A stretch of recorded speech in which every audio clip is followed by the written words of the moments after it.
special edition of Everyday Health.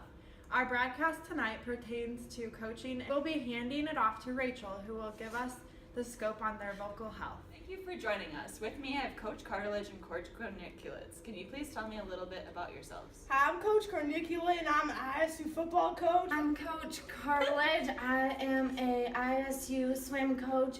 Has your voice changed throughout your career of coaching? If so, how has it changed? I have had some changes throughout my coaching career. I've developed a raspier voice. Have you ever experienced pain in speaking related to coaching demands?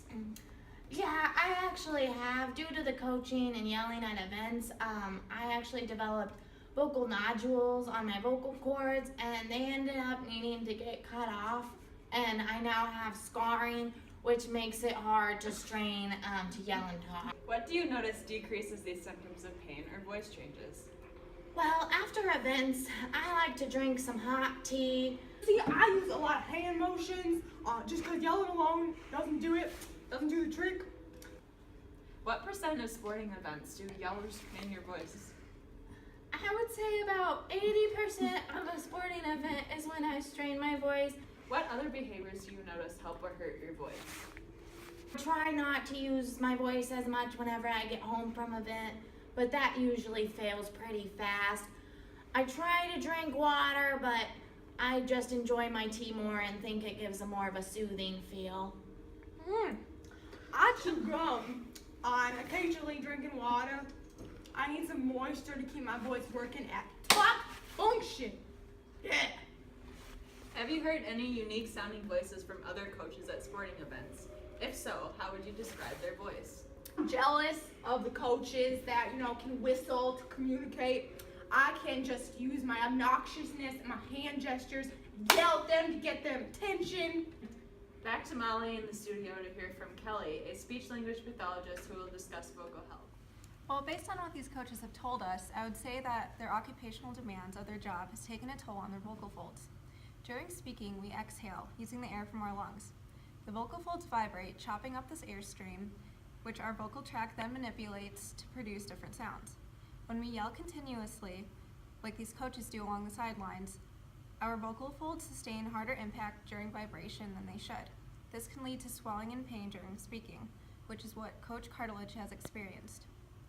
Yelling for a long amount of time also contributes to vocal hoarseness, which both coaches have endured. Coach Corniculate also described speaking difficulty due to dehydration, which is why it's important to keep your vocal folds hydrated. This can be avoided by drinking water throughout the day. Overall, the best way for coaches to protect their voice is to be educated about their vocal health and to make sure to occasionally rest their voice. Now here are a few tips to preserve your vocal health. Hydrate your voice by drinking 8 glasses of water a day, use a humidifier and inhale the steam, get 7 to 8 hours of sleep to rest your larynx, and also be aware of alternate techniques you can use to prevent overusing your voice. Various research studies have been done looking at the relationship between vocal health and coaching. It is widely agreed that vocal use is a necessary part of coaching.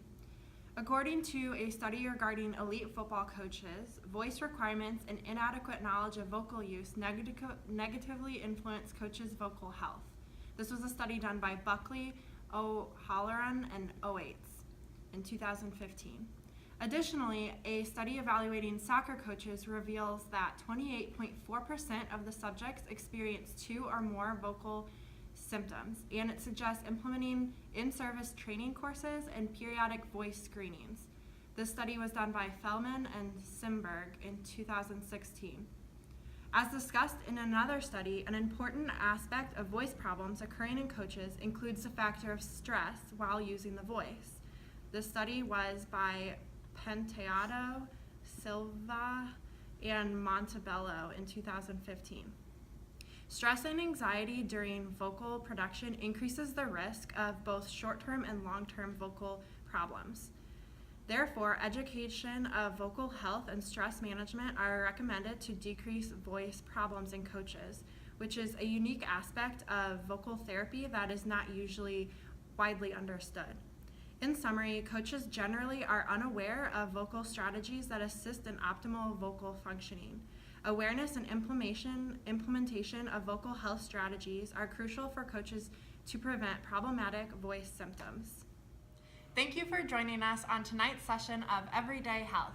And remember, don't just coach your players, coach your voice!